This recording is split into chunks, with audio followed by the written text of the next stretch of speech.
Assalamualaikum warahmatullahi wabarakatuh.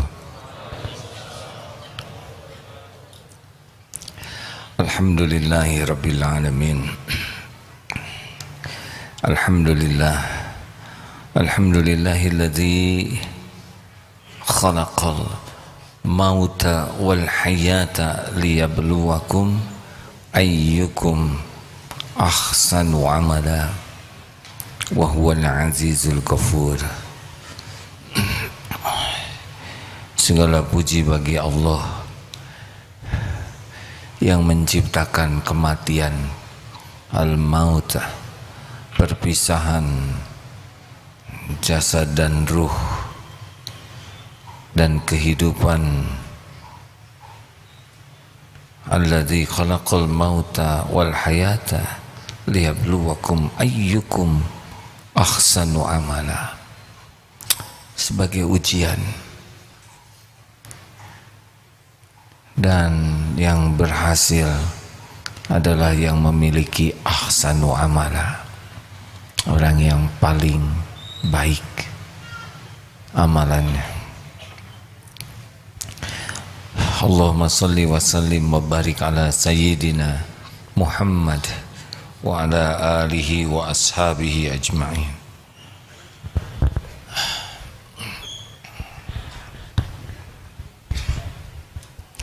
Hadirin, asma Allah yang kita kaji Al-Muhsin, Allah yang maha berbuat baik. Dalam surat Qasas, Al-Qasas ayat 77, a'udzubillahi minasyaitonir rajim. Wa ahsin kama ahsanallahu ilaik, dan berbuat baiklah sebagaimana Allah telah berbuat baik kepadamu.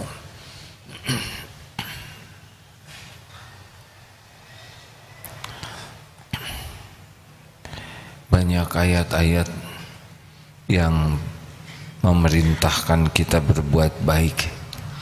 Surat Al-Baqarah 195, wa ahsinu innallaha yuhibbul muhsinin, dan berbuat baiklah, sesungguhnya Allah mencintai orang yang berbuat baik. Hadirin, kalau kita simak surat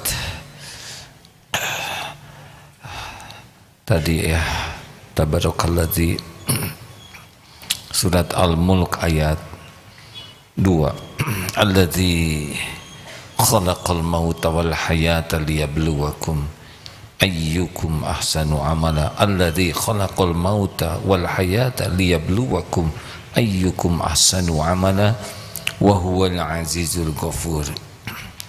Yaitu Allah yang menjadikan mati dan hidup supaya Allah menguji kamu, siapa di antaramu yang paling baik amalnya. Wa huwal azizul hakim, azizul ghafur, dan dialah Allah yang maha perkasa lagi maha pengampun. Hidup ini adalah ujian.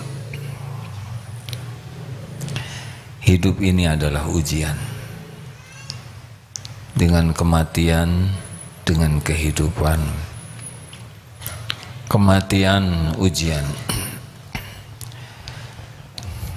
Kita sudah berulang membahas bahwa ajal sudah ditetapkan. Walikulli ummatin ajal, fa idza jaa ajaluhum la yastakhiruna sa'atan wa la yastaqdimun. Setiap umat sudah ditetapkan ajalnya. Jikalau datang saatnya, tidak bisa diakhirkan, dimajukan walau sesaat. Tidak ada orang yang meninggal kecuali cuma satu sebabnya: waktunya tiba. Rahasia misteri kematian ada 3. 1 waktu, 2 tempat, 3 cara. kita akan meninggal pada waktu yang ditetapkan.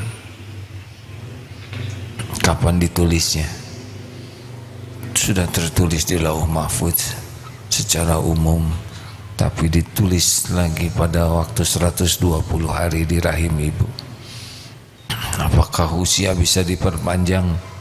Entahlah, catatan Allah di Lauh Mahfuz. Ada beberapa amalan doa, silaturahim, sedekah. Sebagian ulama memperpanjang umur kebaikannya jadi panjang dengan 3 hal. Sebagian lain umurnya memang hitungannya bisa ditambah, tapi tetap semuanya tertulis di Lauh Mahfuz.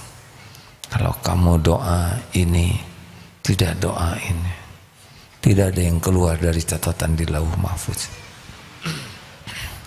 Bagi kita kapan saja.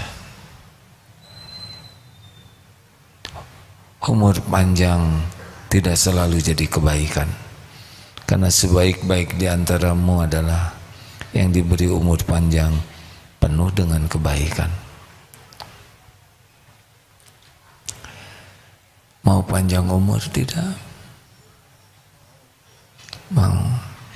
Mau berapa? 200. Jawab. Capek? Sekarang aja udah capek ya. Saya suka bingung juga mau minta panjang umur. Mau apa? Bukankah kalau oleh Allah sudah dicukupkan bekalnya, lebih cepat pulang lebih baik.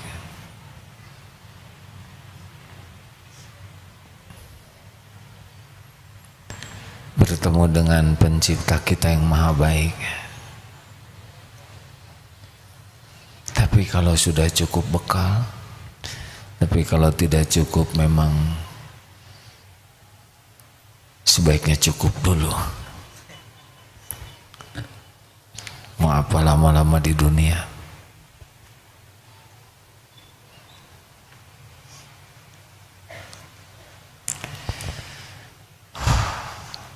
Jadi kita harus sadar betul bahwa kita harus siap dengan perpisahan. Bisa orang tua duluan, bisa bapak, bisa ibu yang duluan, bisa anak-anak yang duluan, bisa yang sulung yang duluan, bisa yang bungsu, bisa semuanya sama-sama. Adik saya sudah duluan pulang. Waktu kena COVID Desember beberapa tahun yang lalu, AA dengan Syekh Ali Jaber selisih 1 hari. Sakitnya selisih 1 hari, masuk rumah sakitnya juga selisih 1 hari. Qadarullah, saya belum cukup bekal, sangat belum cukup, sehingga masih diberi umur untuk tobat. Semoga Syekh Ali sudah sangat dirindukan Allah, dipulangkan dalam usia muda, tapi sangat banyak kebaikannya. Sampai sekarang kajian-kajian beliau di YouTube sangat bermanfaat dan mengalirkan pahala. Usianya tidak panjang, jauh lebih muda dari AA, jauh. Begitulah. Ustaz Arifin Ilham sudah pulang muda. Uje sudah pulang duluan, masih muda. Tidak harus tua rupanya. Siap-siap saja. Berapa Egi usia? Egi 36, ada yang 37 juga. Siap-siap, bahkan ada yang 36,5 gitu. Ya, tidak ada salahnya siap. Ingat mati tanda kecerdasan. Ayyul mu'minina afdal, siapakah orang beriman yang paling utama? Ahsanuhum khuluqa, orang yang paling mulia akhlaknya. Ayyul mu'minina aqyas, siapa mukmin yang paling cerdas? Aktsaruhum lil mauti dzikra, orang yang paling banyak mengingat kematian dan yang paling baik. Wa ahsanuhum lima ba'da istidada, yang paling baik mempersiapkan untuk kehidupan sesudah mati. Jadi bahasan kematian jangan tabu, di rumah harus dibahas. Jangan takut, bahkan harus. Yang kedua, kita akan mendatangi tempat kematian kita. Kalau qadarnya kita meninggal di satu tempat, kita akan ke sana. Kita akan ke sana. Pas di tempat itu nanti kita meninggal. Karena kita tidak bisa meninggal kecuali dicabut nyawa kita oleh malaikat maut. Tidak ada yang bisa mencabut nyawa kita selain malaikat maut atas perintah Allah pada waktu dan tempat yang ditetapkan Allah. Kita akan ke sana. Kalau meninggal di masjid, baguskah? Tergantung sedang apa dia di masjid. Kalau ahsanu amala, husnul khotimah. Tapi kalau nyolong sound system, jatuh, ketimpa sound systemnya, meninggal di diskotik, baik buruk? Kenapa saudara ragu-ragu? Takut salah, tergantung. Kalau seseorang dakwah di sini mudah, tinggal duduk, saudara datang ke sini. Tapi ada beberapa hamba Allah yang jauh lebih hebat. Dia datang karena dilihat saudara-saudaranya banyak yang tertipu setan pergi ke diskotik. Dia datangi ke sana untuk berdakwah. Ini cerita tidak diharuskan meninggal di sana ya.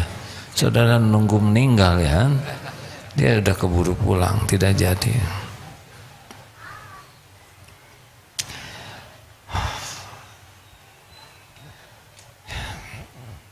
Kita akan datang ke tempat kematian kita. Yang ketiga, cara. Saya tidak tahu caranya seperti apa.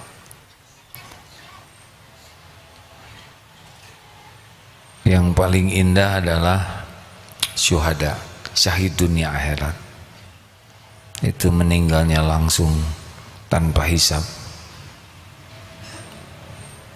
Tidak dimandikan dalam keadaan seperti itu, dalam perjuangan yang benar-benar ya. Niatnya benar dan caranya benar, yang diperjuangkannya benar. Ada juga syahid yang syahid akhirat. Apa syahid dunia? Yaitu yang di dunia dianggap syahid tapi tidak diterima di akhirat karena salah niat. Nah, yang ada juga yang wafat seperti beberapa hadis, ada beberapa hadis tentang ini ya. Kena taun, wabah, kena sakit perut, kolera dan sebagainya. Kalau dia orang beriman, itu juga bagian dari syahid. Dan tenggelam, itu bagian dari syahid juga, selain ada beberapa yang lainnya.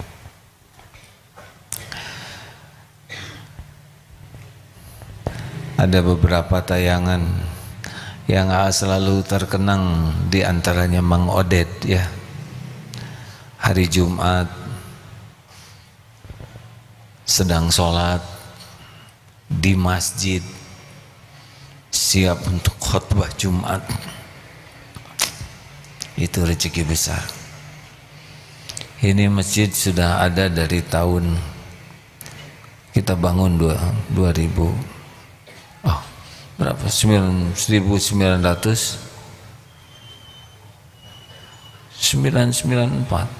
Sudah lahir belum? Sudah ya. Alhamdulillah. Jarang yang meninggal hari Jumat di sini. Jamaah segini banyaknya, atau 5 lah di sini gitu. Kawan susah.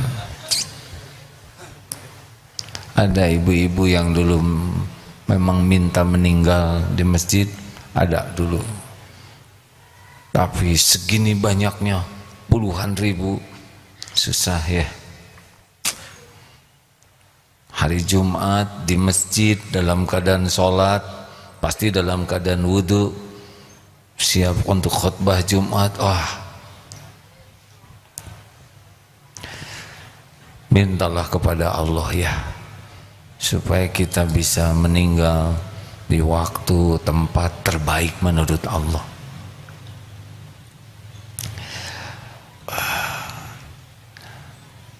Tapi yang penting-penting bagi kita cuma satu, husnul khotimah. Dimanapun, kapanpun, terserah Allah, cara apapun, yang penting mah husnul khotimah saja. Jadi pikirannya husnul khotimah terus. Nah, mengingat kematian, satu, jangan menunda kewajiban. Baru lulus tuh dari ingat mati. Baik kewajiban sholat, saum, zakat. Kita banyak yang sholat, banyak yang saum, belum tentu zakat malnya dia bayar. Hutang, yang mampu haji, bayar hutang-hutang di dunia, jangan banyak gaya modal hutang, mati nanti nyusahin. Tolong para orang tua, gajah mati meninggalkan gading, harimau mati meninggalkan belang, ada manusia mati meninggalkan.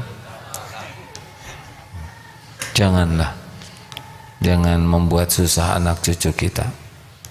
Sebisanya kita bayar, jangan ditunda-tunda. Jangan menunda tobat. Ingat mati, bersegera tobat. Kalau sudah mati, kita tidak bisa tobat. Tidak ada yang membahayakan hidup kita selain dosa kita. Yang lain tidak bahaya. Terbunuh sekalipun tidak bahaya. Yang bahaya adalah kita bergelimang dosa, itu yang membuat celaka. Maka gimana supaya saya bisa tobat? Kenapa saya susah tobat? Kenapa orang susah tobat? Karena terlalu sibuk mencari-cari, memikirkan dosa kesalahan orang lain. Kalau kita terus ini ngaco, itu error, terus semua salah, hakul yakin dia tidak akan bisa lihat dirinya sendiri. Padahal kalau kita ingin memperbaiki kesalahan orang, perbaiki, tobatlah, perbaiki diri.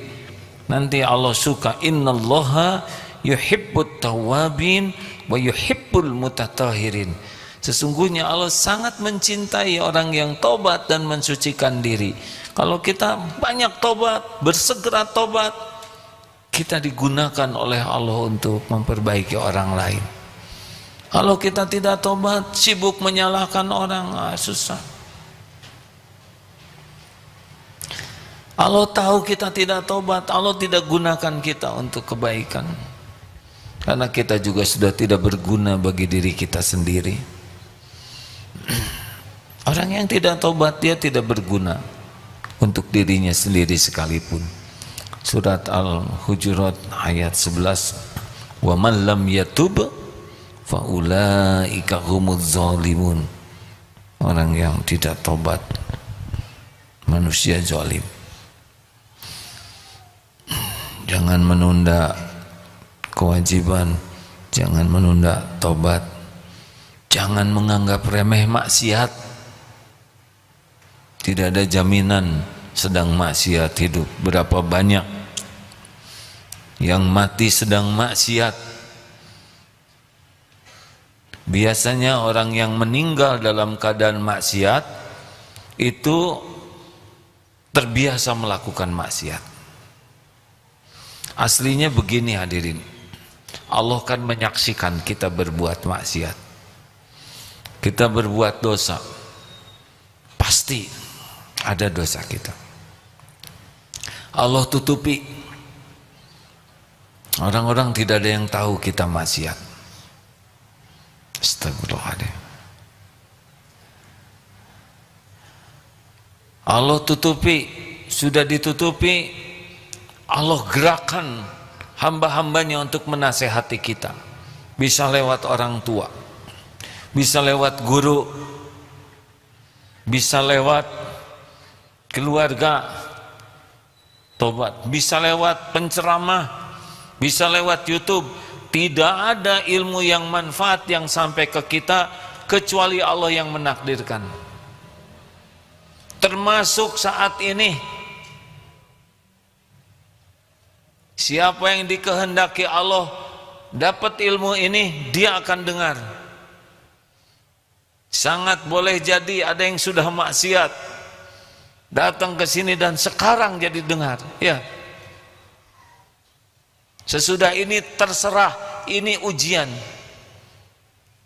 Ceramah ini ujian. Sudah didengar ilmunya, ini tidak kebetulan. Tidak ada yang kebetulan. Siapa yang hadir, siapa yang menyimak, pasti dengan izin Allah. Sudah berbuat dosa, sekarang dengar ceramah ini ingat mati. Nah, terserah sesudah itu. Kalau tetap berulang lagi, Allah sudah berulang mengingatkan dengan berbagai cara, tapi maksiat lagi, sudah. Biasanya nanti dimatikan dalam maksiat. Jadi kalau orang mati tertangkap atau mati berzina, itu pezina biasanya.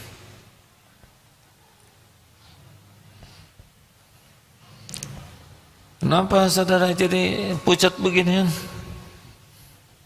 Alhamdulillah. Takut itu karunia Allah juga. Ayo, jangan tunda tobat. Jangan nganggap remeh maksiat.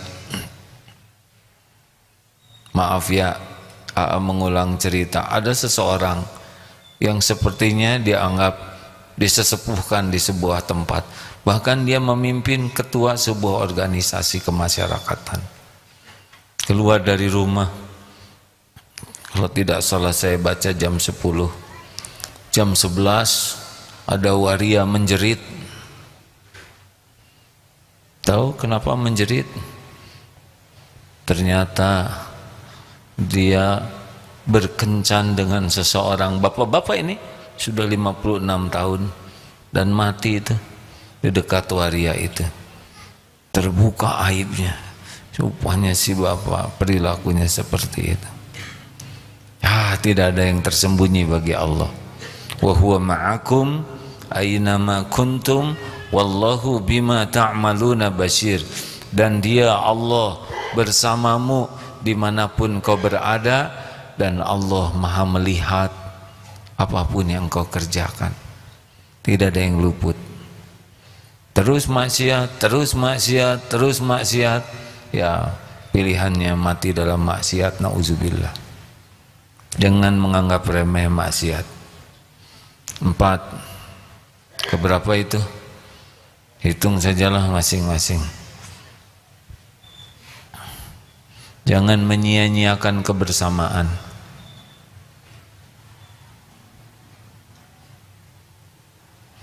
Kita tidak tahu berapa lama lagi jumpa dengan ibu, bapak, suami, istri, anak. Tidak tahu. Wallahu alam apa yang terjadi di Swiss ya. Kita sangat prihatin. Tadi kakaknya Kang Emil datang ke sini. Beliau bertukar pikiran, meminta saran juga. Kita tunggu saja pernyataan dari pihak yang berwenang atau dari kedua orang tuanya yang nanti mungkin ditegaskan oleh majelis ulama untuk selanjutnya doa bila sudah hari ke-7 belum ditemukan. Tetapi kita doa terus saja yang terbaik. Setiap doa akan kembali kepada pembuatnya. Nah hadirin, ya tidak, ini pelajaran besar. Tadi pihak keluarga Kang Emil menyampaikan kalau memungkinkan jadikanlah kejadian ini menjadi pembelajaran yang besar bagi siapapun yang mengikuti berita ini, sehingga menjadi kebaikan yang banyak untuk mengingat banyak kematian, tidak menyia-nyiakan kebersamaan, karena setiap saat kita bisa berpisah, betul? Berapa banyak yang keluar dari rumah mau sekolah dan tidak kembali lagi. Berapa banyak yang keluar dari rumah mau ke kantor dan itulah pertemuan terakhir. Termasuk Kang Odet, Mang Odet, pagi sarapan bersama, pamitan ke masjid, dan itu pertemuan terakhir. Berapa banyak juga yang pergi ke masjid dan itu pertemuan terakhir. Maaf ya, kita tidak tahu apa yang akan terjadi ketika saudara pulang ke rumah. Tetap harus pulang. Jangan, kalau gitu itikaf, bukan begitu. Dan tidak tahu apa yang terjadi sedang itikaf. Kita di mana saja, yang penting husnul khotimah. Makanya nikmati kebersamaan itu. Jangan sia-siakan kebersamaan dengan kemarahan, kebencian, dengan hal-hal yang menyakiti. Dengan anak, kita tidak tahu berapa lama akan berpisah ya. Dengan suami, dengan istri, dengan ibu, dengan bapak. Jangan sia-siakan kebersamaan. Ini karena ingat kematian.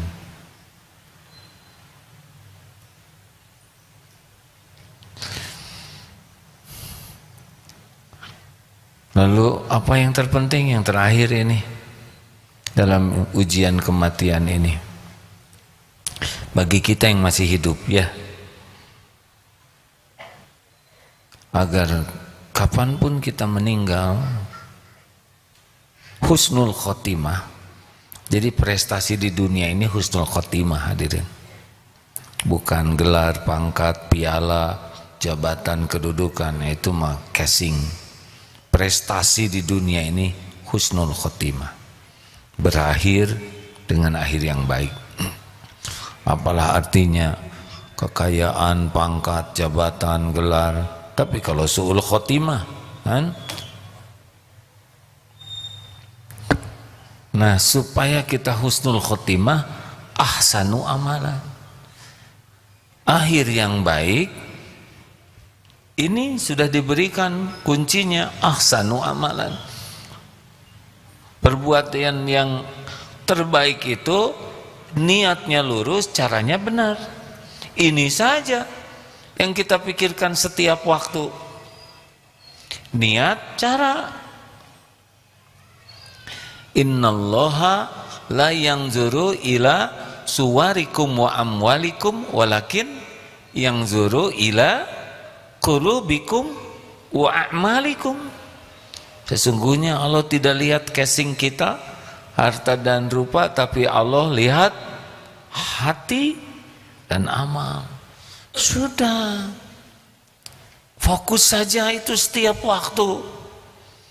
Bahagia itu adanya pada hati yang bersih, amal yang diterima, itu bahagia. Kalau kita tidak bahagia, pasti itu bermasalah hati kita dan bermasalah dengan amal perbuatan kita.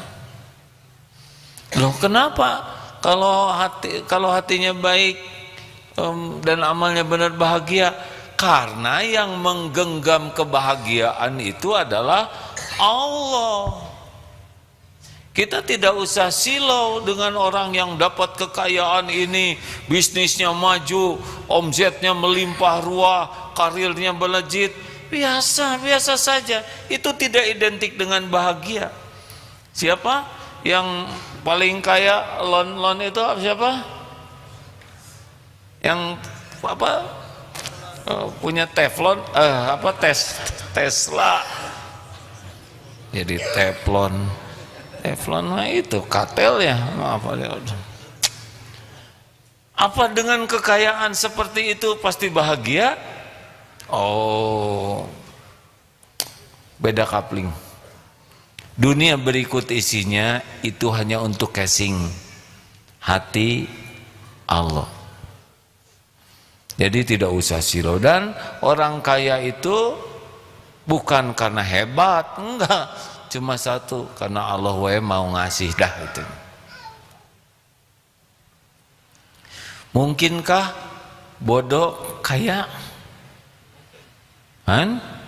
Mungkin tidak usah ngacung ya hadirinnya. Mungkinkah bodoh kaya? Coba gimana ceritanya bodoh kayaan?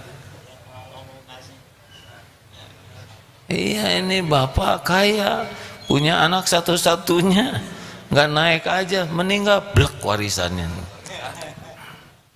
Jangan pengen, dan sudah, enak dong, nggak naik terus kaya, udah beda kapling. Ini namanya juga ngelamun. Apakah kerja keras pasti kaya? Jawab, acungkan tangan yang kerja keras.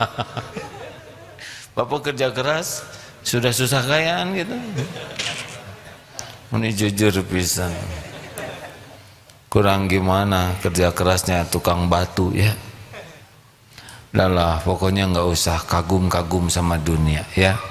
Kagum itu kepada orang yang hatinya bersih, baik, dan amal solehnya melimpah. Itulah orang yang harus kita inginkan, kita seperti itu. Udah jangan suka kagum lihat dunia ini ya. Biasa weh. Semuanya milik Allah. Allah bagikan ke siapa yang Allah kehendaki, sesuka Allah. Penjahat sekalipun kasih, yakuza, gangster, mafia kasih oleh Allah. Koruptor kasih ya. Tapi tidak diberikan nikmatnya rezeki halal. Wah, tenang. Alhamdulillah. Kita mah tidak usah jadi orang kaya raya lah. Yang penting bayar zakatnya terbesar di dunia. Apa artinya nama kaya kalau tidak bayar zakat? Berarti dia mencuri hak 8 asnaf, benar? Sudah bayar zakat belum? Apa? Zakat fitrah. Alhamdulillah. Tidak boleh salah nanya. Lanjut. Nah, jadi supaya husnul khotimah, kita harus tahu semua kejadian ini ujian. Coba yang sekolah ini ya, pengen sekolah susah-susah masuk SD, masuk banyak PR, pusing 6 tahun tuh mau ujian akhir, lulus alhamdulillah, mulai pusing lagi ya, cari SMP. Sama masuk SMA, lo tamat, tadi baru wisuda, aduh gembira, belum tahu pusingnya besok lusa. Mau kuliah, daftar kuliah, pengen kuliah ke ITB, ke kedokteran Unpad, masuk leng pusing, tugas, kurang tidur. Kata yang kuliah di sana ya, saya kuliahnya agak santai. Menjelang ujian, alhamdulillah lulus. Bahagia lama enggak? Tamat kuliah lebih menderita daripada tamat SMA. Cik atuh cari duit ke sana. Baik naon sarjana minta-minta, lebih menderita. Makanya jangan lulus. Astagfirullah, lulus.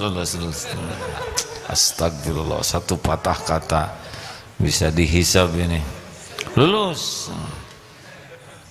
siap-siap menderita. Berat ada. Nikah dong, leng, nyari jodoh. Emang akhwat banyak. Ada yang dia mau sama akhwat itu.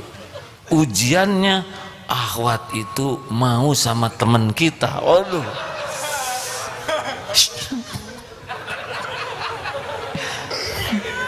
Menjiwai ya.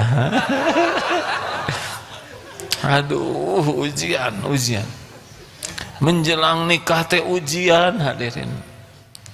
Jadi jodoh jebet, bukan jebet, jreng. Apa langsung bahagia? Mulai eta. Mulai lagi kontrakan. Yang tadinya sekamar kurang. Pengen punya anak, hamil, ujian tidak? Ujian, mual, muntah.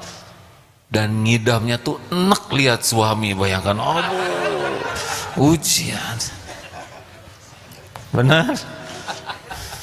Kenapa ketawaan? Menjiwai ya. Never ending. Jadi suami juga pengen punya anak ya.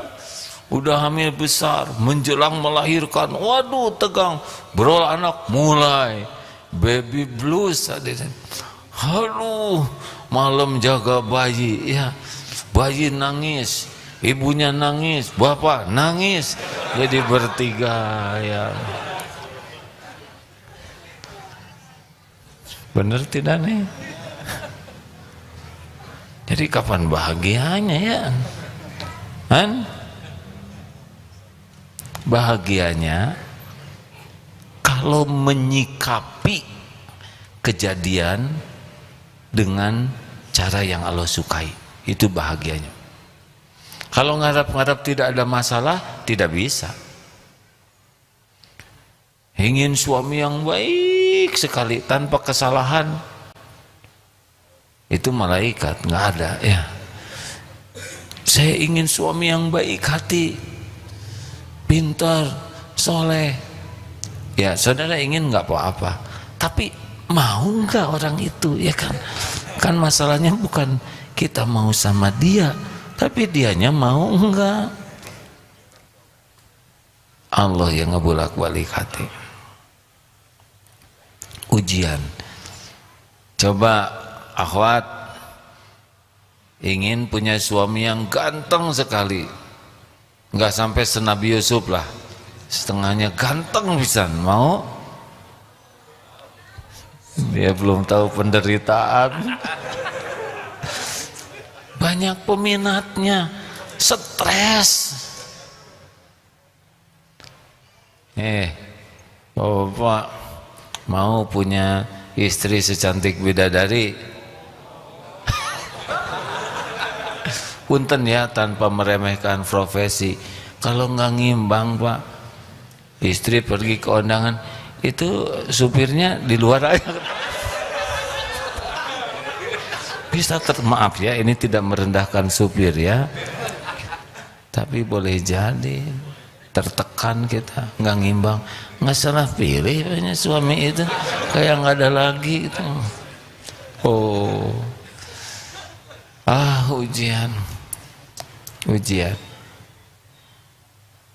ujian, never ending. Apa artinya? Itu tamat-tamat hadirin. Tamat kalau sudah tamat hidupnya. Jadi gimana tuh menghadapi hidup ini? Ya sudah. Yang 4 rumus hidup itu. Ada cuma 4 kejadian dalam hidup ini. Berbuat baik, tergelincir, dapat nikmat, dapat ujian. Musibah hidup ini cuma 4. Kalau berbuat baik, apa kuncinya? Ikhlas hadirin, menihasep pisan. Sebetulnya sudah tahu hanya memberi kesempatan ya. Kalau berbuat baik kuncinya ikhlas. Nah, gagalnya kita menghadapi hidup diantaranya kurang ikhlas. Jadi lakukan sesuatu, jangan ngarep apa-apa. Ini rahasianya ahsanu amalan. Tidak usah ngarep-ngarep ingin dilihat, ingin dipuji, ingin dikagumi, ingin dihargai, ingin dibalas budi, ingin dicintai. Kalau sudah ingin begitu maka yang terjadi adalah sakit hati, kecewa, pedih, luka. Enggak ada bahagianya hidup ini bagi orang yang berharap, bersandar, melekat kepada makhluk. Boleh cinta? Oh harus, tapi jangan menuhankan makhluk. Jangan karena demi suami, demi istri, bukan karena Allah. Karena semua nikmat, wa ma bikum min ni'matin fa minallah.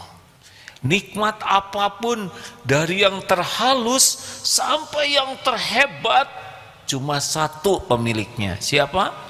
Allah. Cuma satu yang membagikannya. Siapa? Allah yang menggerakkan orang sayang ke kita, Allah yang menggerakkan orang membahagiakan kita, Allah yang menggerakkan. Jangan berharap ke makhluknya, berharap kepada yang menguasai makhluk. Makanya nggak ada cerita bahagia, mau rumah megah, mobil mewah, harta melimpah, penampilan indah, tapi hati nyantel ke makhluk, bergantung, bersandar, berharap, nggak ada lagi kebahagiaan. Kenapa? Karena Allah tahu hati kita menuhankan makhluk. Sudahlah hadirin, mau bahagia terserah saudara, mau tidak. Yang jelas setiap ucapan dicatat oleh malaikat, didengar oleh Allah. Mau bahagia telat, yang asli yang tadi hadirin. Ini terlalu diiming-imingi. Bismillahirrahmanirrahim. Izin minum ya.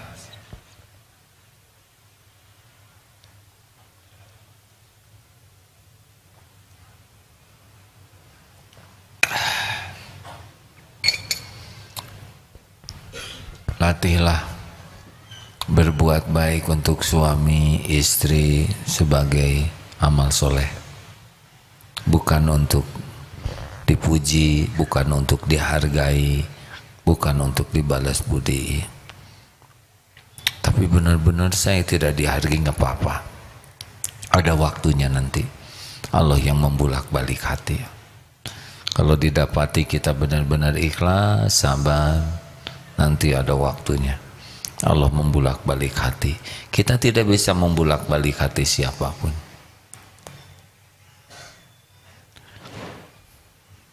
Kalau jadi penceramah, ujian bukan? Jawab, ujian. Enakan situ duduk gitu, makan, duduk, nyender, tidur. Yang ceramah ini ada ujub, bisa ujub, merasa diri lebih, ada sombong, menganggap remeh yang lain, menganggap remeh jamaahnya, ada ria, memamerkan ilmu, memamerkan suara, memamerkan hafalan. Belum tentu ini diterima oleh Allah ceramah begini. Ada dengki, di sana ternyata ada penceramah yang lain. Lagi ceramah, jamaahnya pindah ke sana, segede gini ada. Padahal boleh jadi ke sana ilmunya lebih manfaat daripada kita didengar banyak orang dan orang jadi rugi. Lebih baik pindah ke tempat lain yang lebih manfaat, kita aman. Banyaknya jamaah ujian atau bukan? Oh, ujian. Padahal jamaah itu ke sini ngaji, ke situ ngaji, ke sana ngaji. Ya. Banyaknya followers, subscribers, ujian bukan? Oh, itu berat sekali. Setiap bikin maksiat, nyebar, gimana ngejarnya? Apalagi kalau viral, waduh, itu TikTok yang saya nggak berani lihat, nggak berani ngomong. Bisa saudara ngebayangkan dipikul oleh saya dosanya ya nggak?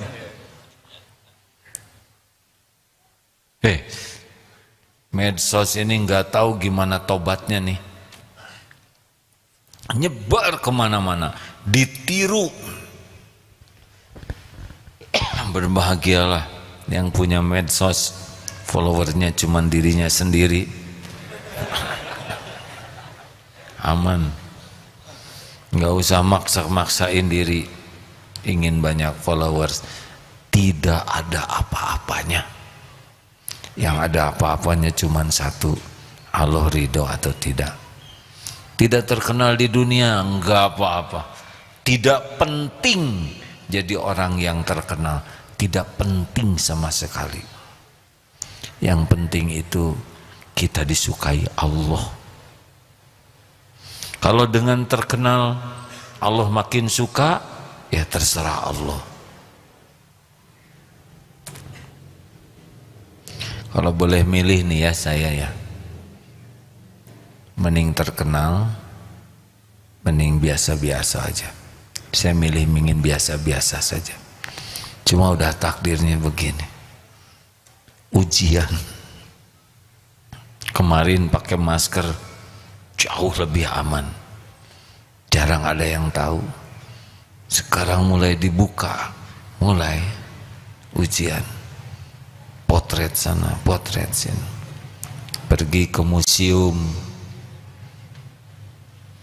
makhluk purba, orang datang lihat makhluk purba, binatang purba dipotret, lihat saya potret juga. Asa jadi barang purba juga ada. Kalau sudah diuji dengan dikenal orang, cenderung jaim, jaga image demi penilaian orang. Dah biasa-biasa saja. Kalau saudara takdirnya terkenal dan saudara ikhlasnya terkenal sendiri, tidak usah pengen terkenal. Ikhlaslah melakukan apapun ya. Gampang dibicarakan tapi perjuangannya, tapi di sana bahagia. Kurang ikhlas, kurang bahagia. Jangan ngarep apa-apa dari makhluk, bikin sakit hati. Kalau berbuat salah, ujiannya tergelincir, kuncinya apa? Segera tobat, enggak usah nanti-nanti. Karena nanti belum tentu ada. Tergelincir sekarang, ambil air wudhu, cepat tobat. Minta ampun, sesali. minta oleh Allah betul-betul ditolong supaya lepas dan stop berbuat maksiat, hindari semua jalan menuju maksiat itu. Kalau saudara di kamar ada TV atau ada internet dan cenderung maksiat, keluarkan itu TV dari kamar. Kalau saudara berkawan dengan seseorang cenderungnya maksiat, jauhi. Bukan niat memutuskan silaturahim, tapi apa artinya kita datang kemudian jadi ahli maksiat? Kecuali saudara datang membantu dia bertobat, bagus. Kalau malah kita jadi ahli maksiat, udah lewat.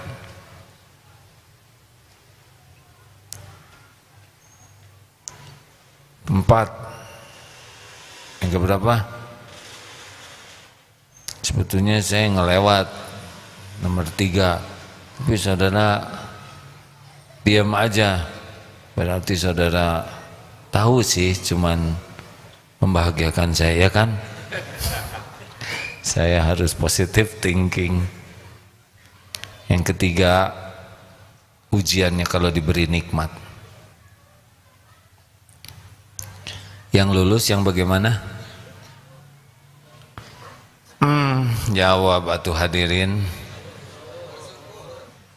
Gini ya, saya tidak boleh mengharapkan jawaban, tapi nggak enak gitu kalau nanya. Mumpung pertanyaannya simple, kalau tolong tafsirkan surat An-Nisa, diam kita ini. Kita bakal diberi nikmat, ujian atau bukan? Ujian. Apakah dengan nikmat pasti bahagia? Tidak, sama sekali tidak. Coba beli sepeda yang paling bagus, paling mahal, apa langsung bahagia?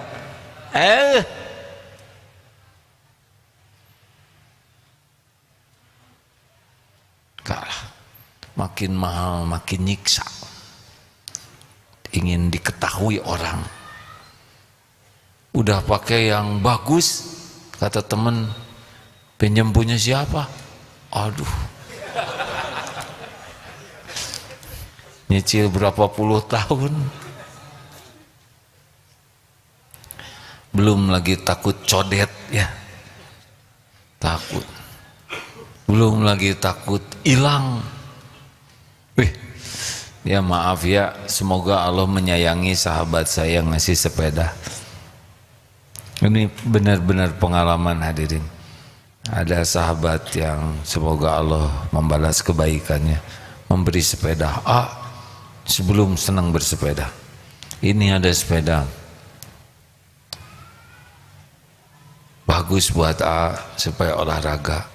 Saya heran, kenapa dikasih sepeda mini? Udah tua pakai sepeda mini asa kurang nyambung.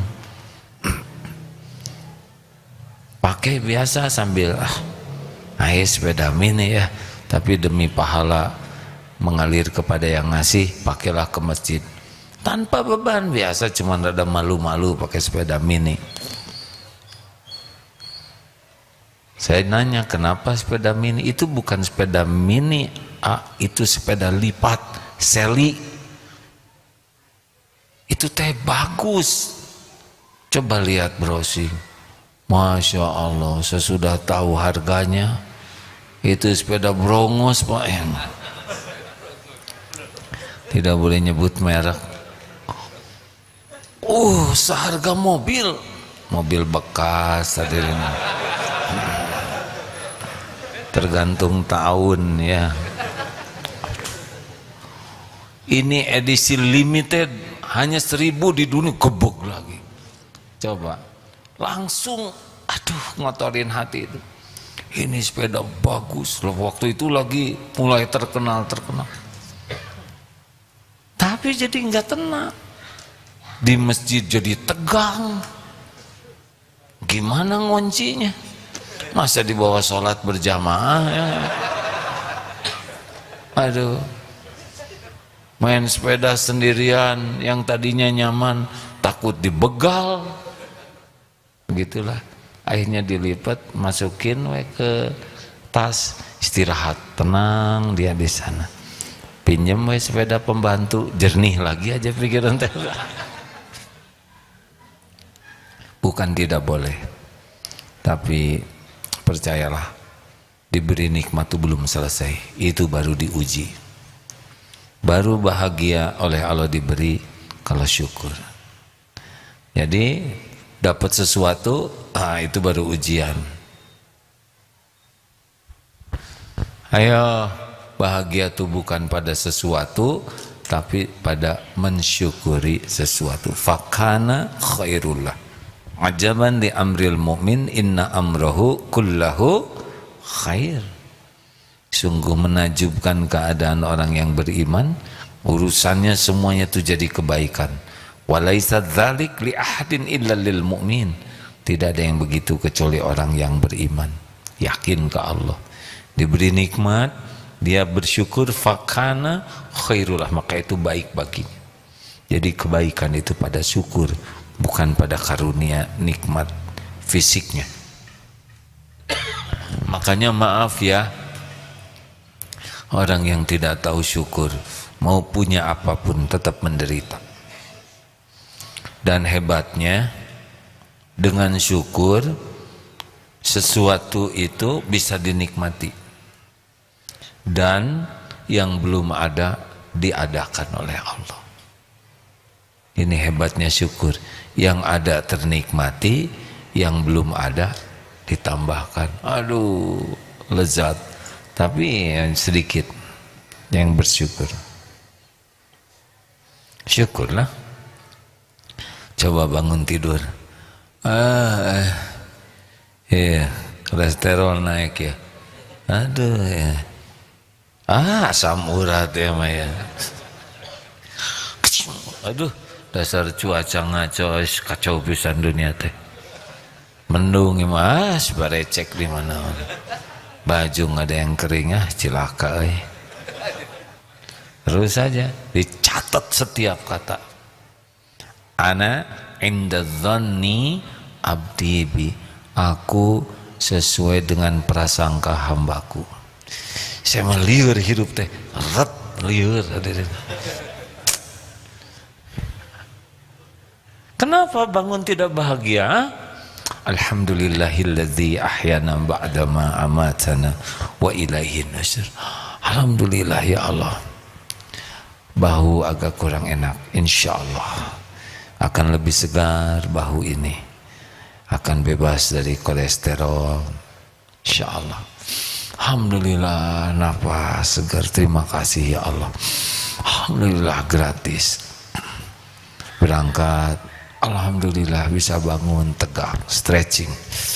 Ya Allah, kucing aja stretching, masa saya tidak stretching? Masya Allah. Ke kamar mandi, alhamdulillah ada airnya, ada pintunya. Berapa banyak penderitaan kamar mandi tidak ada pintu, benar? Pas nutup pintu, alhamdulillah ada kuncinya. Saudara udah tahu bagaimana rasanya di toilet nggak ada kunci? Tidak stabil kita deh. Astagfirullah. Bisa sambil sikut, nyender kaki sebelah, lihat gayung, alhamdulillah. Saudara sudah pernah ke toilet tanpa gayung? Oh, mau teriak malu ya. Oh, masya Allah. Pilih mendingan mandi air hangat atau air dingin?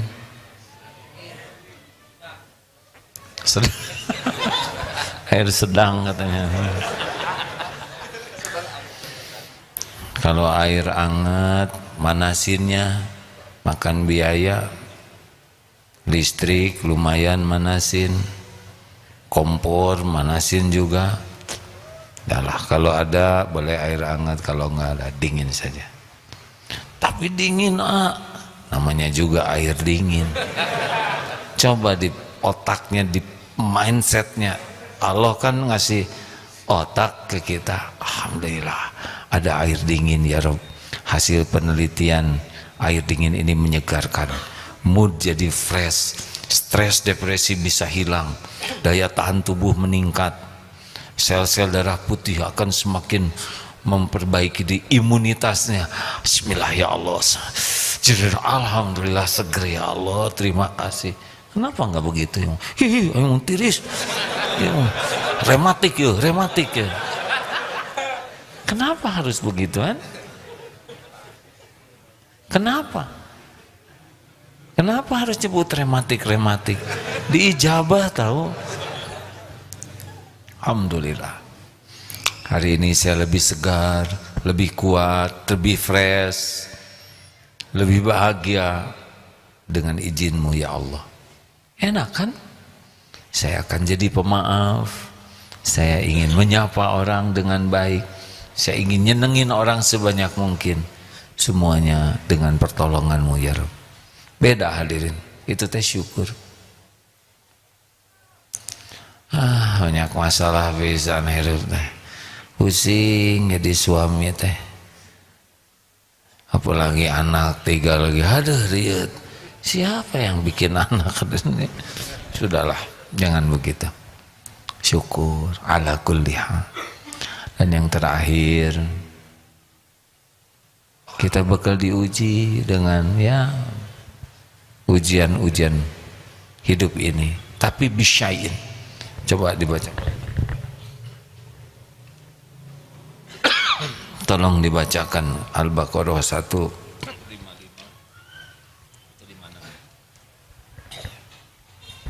Maaf ya, tolong Hamim.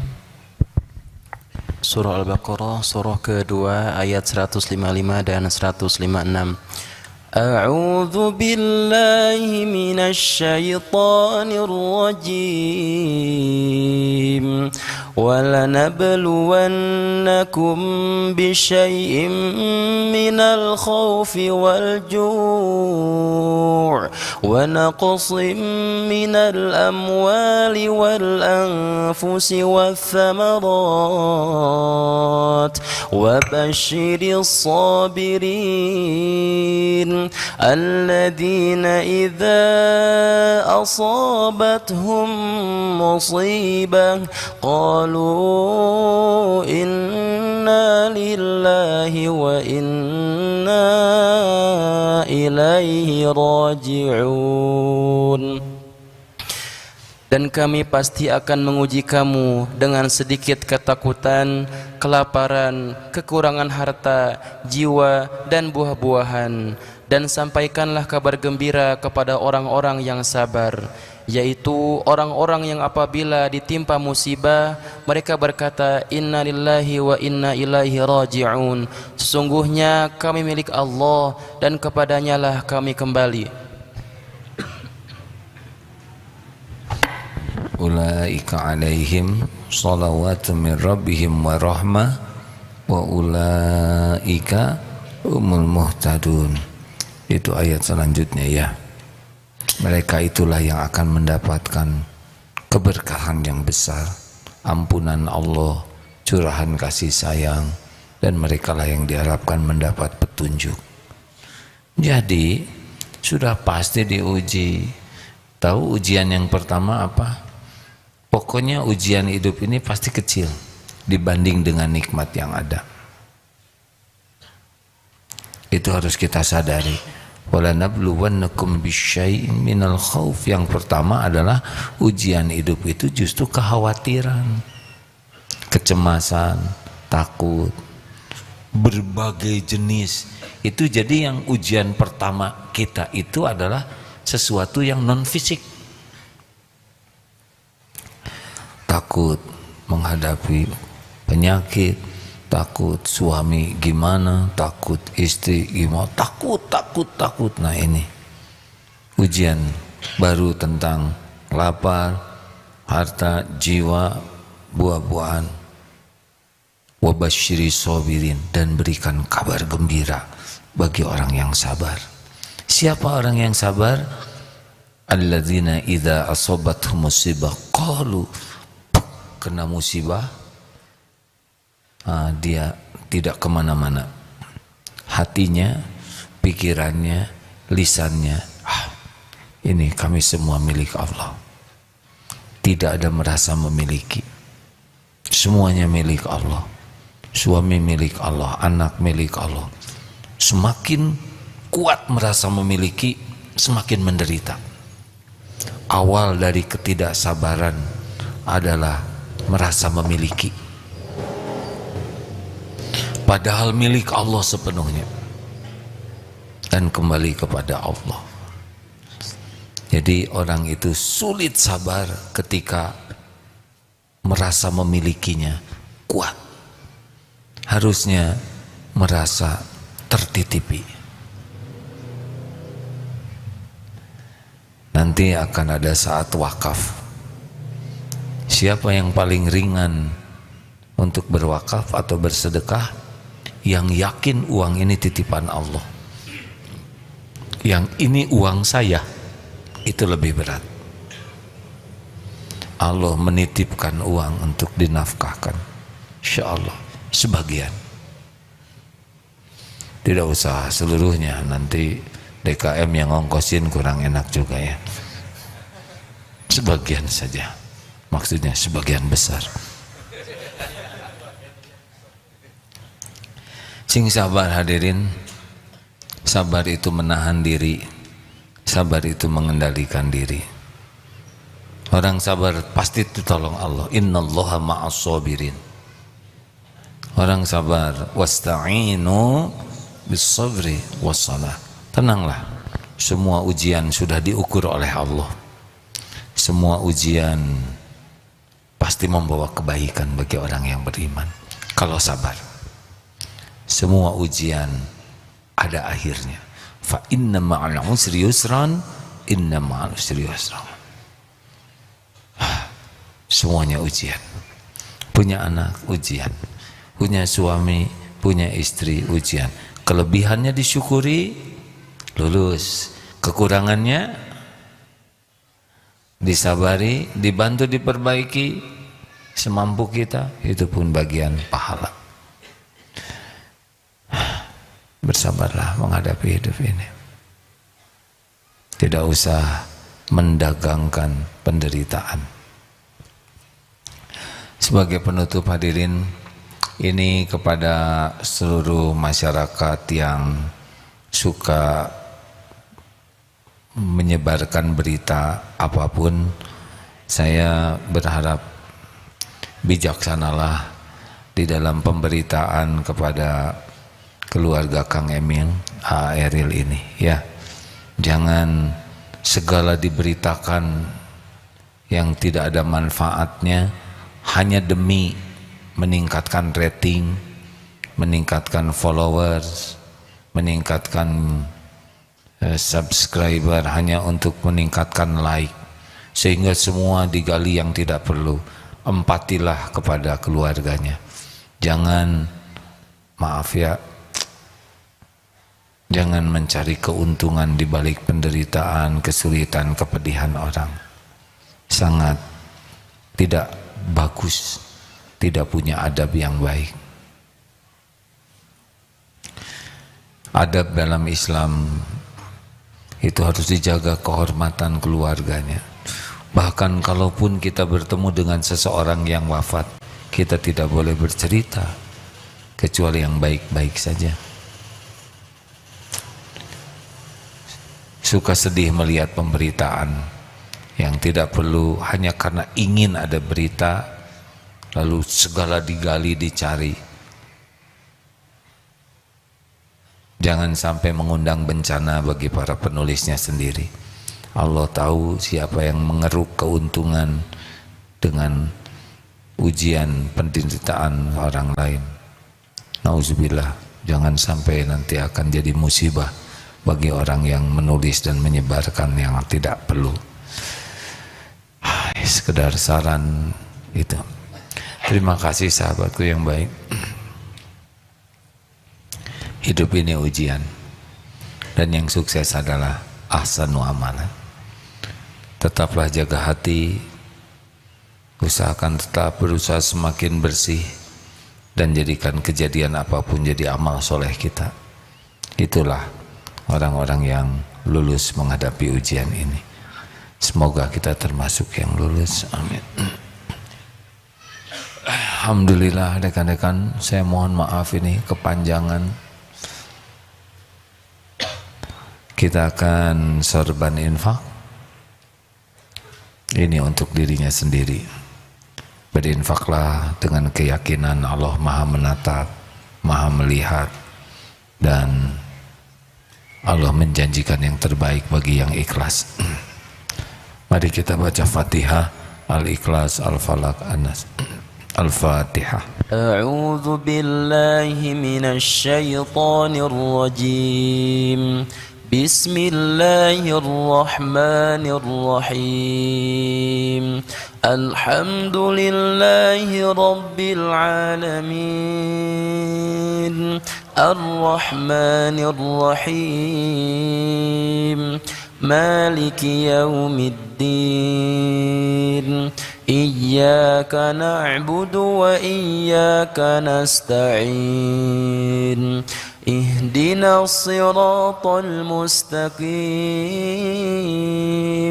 Siratal ladzina an'amta 'alaihim ghairil maghdubi 'alaihim waladdallin. Allahu la ilaha illa huwal hayyul qayyum. La ta'khudhuhu sinatun wa la nawm. Lahu ma fis samawati wa ma fil ardh. Man dhal ladhi yashfa'u 'indahu illa bi'idhnihi. يعلم ما بين أيديهم وما خلفهم ولا يحيطون بشيء من علمه إلا بما شاء وسع كرسيه السماوات والأرض ولا يؤوده حفظهما وهو العلي العظيم. بسم الله الرحمن الرحيم. قل هو الله أحد الله الصمد لم يلد ولم يولد ولم يكن له كفوا أحد. بسم الله الرحمن الرحيم. قل أعوذ برب الفلق من شر ما خلق ومن شر غاسق إذا وقب ومن شر النفاثات في العقد ومن شر حاسد إذا حسد. بسم الله الرحمن الرحيم. قل أعوذ برب الناس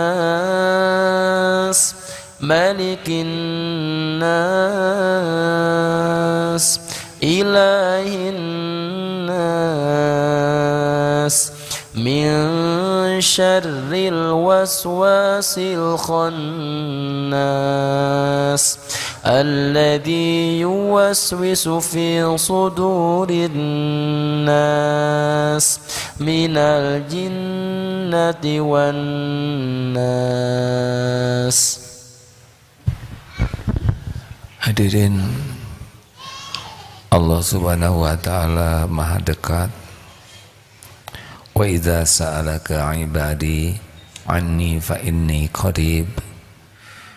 Jika hamba-hamba bertanya kepadamu wahai Allah, wahai Muhammad tentang aku, katakanlah aku adalah dekat. Ujibu da'wat da'i idza da'an.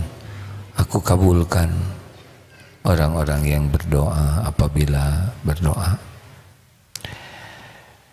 Maka falyastajibu li falyu'minu bi, maka patuhi apa yang Allah perintahkan dan yakin segala janji jaminan Allah agar senantiasa dalam kebenaran. Allahumma salli ala Sayyidina Muhammad wa ala alihi wa ashabihi ajma'in. Alhamdulillahi rabbil alamin. Alhamdulillah ya Allah ya Hayyu ya Qayyum, ya Sami, ya Bashir, ya Qarib, ya Syahid, ya Dzal Jalali wal Ikram, ya Arhamar Rahimin, irhamna ya Allah. Allahumma ij'alna minat tawwabin waj'alna minal mutatahirin waj'alna min ibadika sholihin. Allahumma inna nas'aluka ridhoka wal jannah wa na'udzubika min sakhatika wan nar.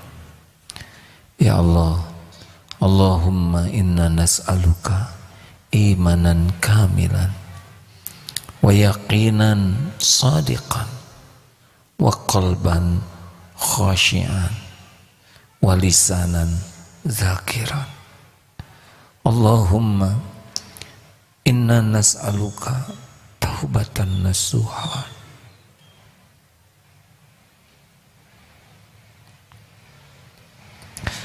wa taubatan qoblal maut ya Allah, wa rahmatan indal maut wa maghfiratan ba'dal maut.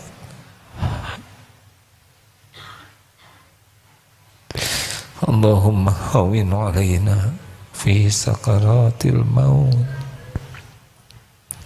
wan najata minan nar wal afwa indal hisab ya arhamar rahimin. Allahumma inna nas'aluka husnal khatimah wa na'udzu bika min su'il khatimah. Allahumma inna nas'aluka ridhoka wal jannah wa na'udzu bika min sakhatika wan nar. Allahumma ighfir lana wa li walidina warhamhum kama rabbawna shighara. Ya Allah, ampuni kami ya Rabb, sebusuk apapun, sekelam apapun hidup kami,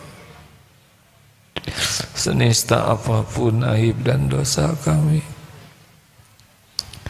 Ampuni segala kemusyrikan kami ya Allah, segala kemunafikan, kesombongan kami, kedengkian. Aduh ya Allah, astagfirullah. Ya Rabb, ampuni semua kedurhakaan kami kepada orang tua.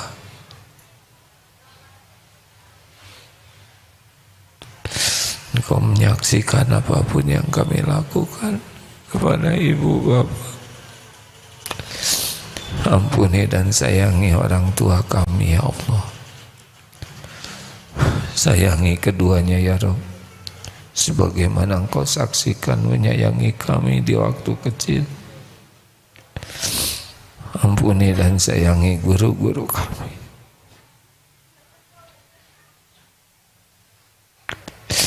Hamba yang menjadi jalan ilmu darimu sehingga kami mengenalmu.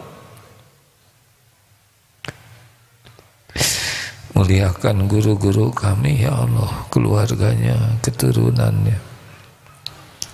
Ampuni dan sayangi hamba-hambamu yang berbuat baik kepada kami ya Rabb. Engkau menyaksikan segalanya, balas dengan sempurna. Ya Allah, ampuni hamba-hambamu yang pernah menyakiti kami.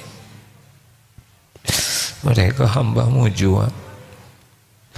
Ampuni hamba-hamba-Mu yang pernah kami sakiti.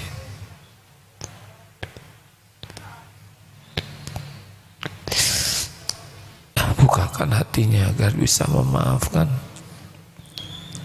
Allahumma ighfir lil mu'minina wal mu'minat wal muslimina wal muslimat al ahya'i minhum wal amwat. Ya Allah, ampuni dan bimbing para pemimpin kami. Jadikan para pemimpin yang adil, yang amanah, yang dapat membimbing umat di jalan-Mu ya Rabb.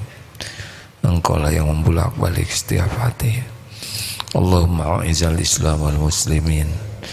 Ya Allah, jadikan saat ini saat ijabah doa. Engkau maha dekat, Engkau maha mendengar. Engkau menjanjikan ijabahnya doa. Kabulkan doa kami ini ya Arhamar Rahimin. Taqabbal minna ya Karim, innaka antas sami'ul alim. Amin. Hadirin, bagi yang masih ingin doa, doalah masing-masing. Amin ya Rabb. Allah maha mendengar, pasti didengar oleh Allah. Doa bisa menjadi jalan berubahnya takdir.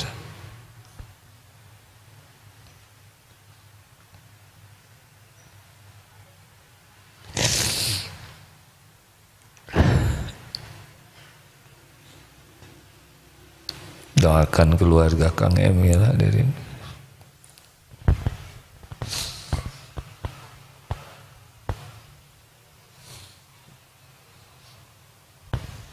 Amin ya Allah ya Arhamar Rahimin.